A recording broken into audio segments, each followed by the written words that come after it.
Attention famille, voici une jeune fille qui a quitté la France pour descendre en Afrique passer ses vacances. Mais elle a manqué de se faire sacrifier par un occultiste. Histoire vraie, l'affaire se passe en Côte d'Ivoire. Voici la jeune fille en question, une Française d'origine ivoirienne. La jeune fille en question ainsi que toute sa famille résidait en France. Ce qui se passe donc est que toute la famille en question était d'origine ivoirienne et aussi chrétien, très chrétien. Tout le monde dans la famille priait. Tout le monde, mais sauf elle. Toute la famille était de très grands croyants. Mais elle, de son côté, elle ne s'est à peine même si elle connaissait la route de l'église. Mais un jour donc, pour les vacances, elle a décidé d'aller les passer en Afrique, dans leur pays d'origine. Bien que, bizarrement, sa mère a été réticente. Elle a refusé, mais on ne sait pas trop pourquoi. Et ses frères se sont joués en elle, essayer de lui faire changer d'avis. Mais bref, vous connaissez les lois en France. Elle était majeure. Elle fait ce qu'elle veut. C'est ainsi donc qu'elle a organisé son voyage et elle est descendue. Une fois donc elle est arrivée, déjà la première nuit, elle a passé d'abord dans un hôtel. Et le lendemain, elle a rapidement pris un taxi, elle s'est dirigée dans son ancien quartier, où elle résidait avec toute sa famille avant d'immigrer en France. Une fois qu'elle est arrivée, elle s'est un peu baladée et elle est tombée par pur hasard sur ses deux anciennes copines d'enfance, avec qui elle avait l'habitude de traîner. Tout contentes, ils se sont embrassés, ils se sont salués, ils ont discuté longuement et ils ont organisé une sortie en boîte le soir même. Le soir même donc, elles se sont retrouvées dans une boîte de nuit, elles se sont amusées. Et à un moment donné, un monsieur qui les observait derrière depuis un long moment dans la boîte de nuit s'est approché d'eux. Il les a salués, dit que franchement, mademoiselle, je vous trouve très jolie. J'aimerais savoir si je peux passer la soirée avec vous, patati patata. Elles ont dit que, il n'y a pas de problème. De toute façon, elles étaient seulement trois entre elles. Elles ont accepté, donc le monsieur s'est joint à eux. Et quand le monsieur s'est joint à eux, il a fait venir les champagnes, il y avait à boire, à manger. Il les a tous mis à l'aise. Elles ont fêté jusqu'à un moment donné. Le téléphone d'une de ses copines a sonné. Là, c'était son mari qui lui expliquait que l'enfant est à l'hôpital. Elle a donc dû les laisser. Ce qui fait donc qu'elles étaient plus que deux avec le monsieur. Elles ont donc continué la soirée jusqu'à vers 4 heures du matin. Il était temps de se laisser. Là, elles ont dit au monsieur que franchement, là, il se fait tard, nous sommes déjà fatigués. Il est temps de rentrer. Mais avant de rentrer, le monsieur a sorti 100 000. Il a donné à la jeune fille. Mais la jeune fille a dit que non, je ne peux pas accepter ça. Elle dit que mais non, elle a essayé de refuser en fait. Mais sa copine a dit que non, prends. Ici au pays, bon, ça fait longtemps que tu es en France. Ici au pays, on appelle ça un pointeur. Prends, c'est normal. Il n'y a rien de bizarre sur ça. Elle a aussi pris l'argent. Elle a regardé dans sa poche. Elle a remercié le monsieur. Ils se sont laissés. Bien évidemment, ils se sont changé leur contact au préalable. Après s'être laissés, quelques temps plus tard, le monsieur a appelé encore la jeune fille. Il a dit que, franchement, j'ai beaucoup aimé la soirée de la dernière fois. J'aimerais savoir si tu es d'accord. On sort encore ensemble. Il a dit qu'il n'y a pas de problème. Il a organisé une petite sortie au restaurant. Après, ils ont commencé à faire du shopping, patati patata. Ils ont commencé à se balader. Donc, tout le séjour, toutes les vacances de la jeune fille maintenant, c'était qu'avec le monsieur. Elle avait même littéralement oublié ses copines. Le monsieur lui mettait à l'aise. Il dépensait sur la fille. Les boutiques, les restaurants, les cinémas, tout. Il ne faisait que dépenser sur elle. Un jour donc, la jeune fille est restée chez elle comme ça.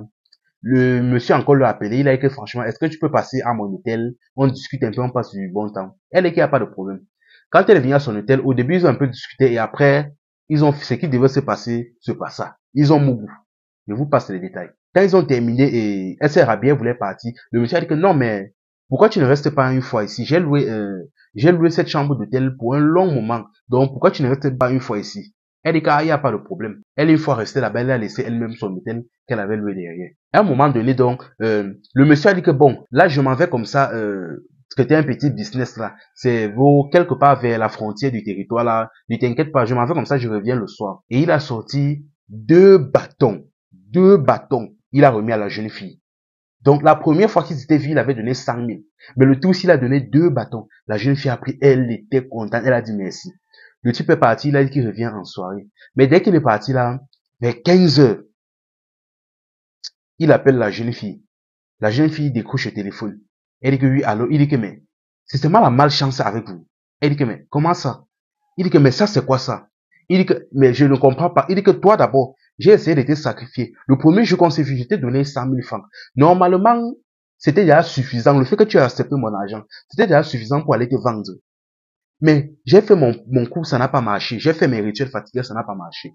Maintenant, me voici qui est dépensé sur toi jusqu'avant de partir. Je te donne encore 2 millions. Je n'ai pas encore fait mes choses, ça ne marche pas. Non, franchement, c'est quel esprit qui est derrière toi? C'est quel esprit qui travaille pour toi?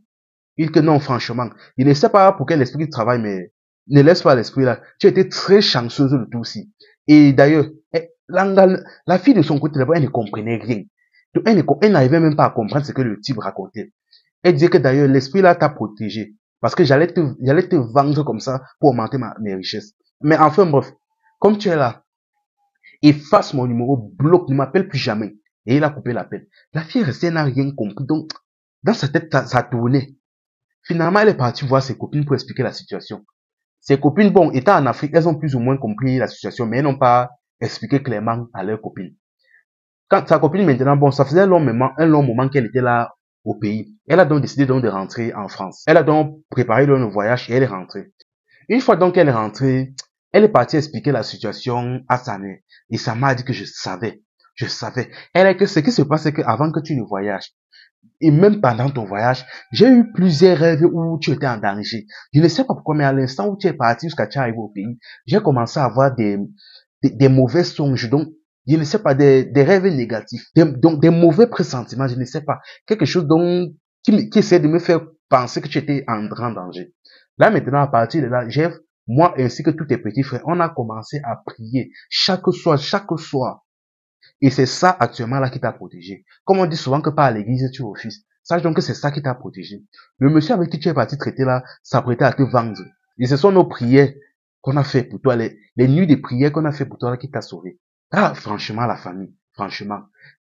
Déjà de un, quand déjà, vous devez souvent comprendre que quand, on dit souvent qu'une vieille personne assise voit plus loin qu'un jeune au-dessus d'un baobab.